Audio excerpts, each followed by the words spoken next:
नमस्कार, मी सोनल तांबे. Global Maharashtra 24 news बुलेटिनमध्ये तुम्हा सर्वांचं स्वागत.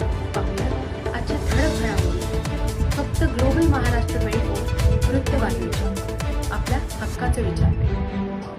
तर एक पक्षाच्या टाटाखालचे मांजर झाले आहेत कमिशन. कारण की इथे लोक खड्ड्यांमध्ये इतके त्रस्त आहे खड्ड्यांसाठी, आणि ते सोडून यांना पक्षाचा शिबिर अटेंड करायचा आहे. एक मुलाच्या अंगात सुई तुटली आहे महानगरपालिकेच्या दवाखान्यात, त्याच्यासाठी काही बोलायला यांना वेळ नाही, पण एक शिवसेनेसारखे पक्षाचं शिबिर अटेंड करायला यांना वेळ आहे. लोकांची लोकहिताची कामं सोडून हे करतायत. ज्या वेळेस पहिली महासभा झाली, त्वरित दुसऱ्या महासभेच्या आधी सचिवांना पत्र दिला मी की पहिले तुम्ही महासभेच्या आधी 80% आपले नवीन नगरसेवक निवडून आलेत, त्यांचं शिबिर घ्या. ते शिबिर घेण्यासाठी यांना वेळ नाही.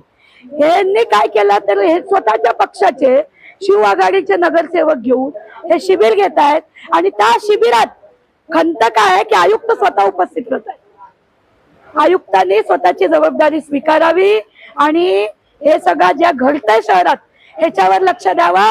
एखाद्या पक्षाचे शिबिर अटेंड करू नये. माझं त्यांना म्हणणं आहे की पुढची महासभा येण्याआधी उर्वरित नगरसेवकांचे जर आपलं हे झालं नाही प्रशिक्षण, तर येणारी महासभा चालू देणार नाही. ही जी तुमची दुहेरी भूमिका आहे, तुमच्यासाठी वेगळी आणि विरोधी पक्षासाठी वेगळी, हे अजिबात चालणार नाही.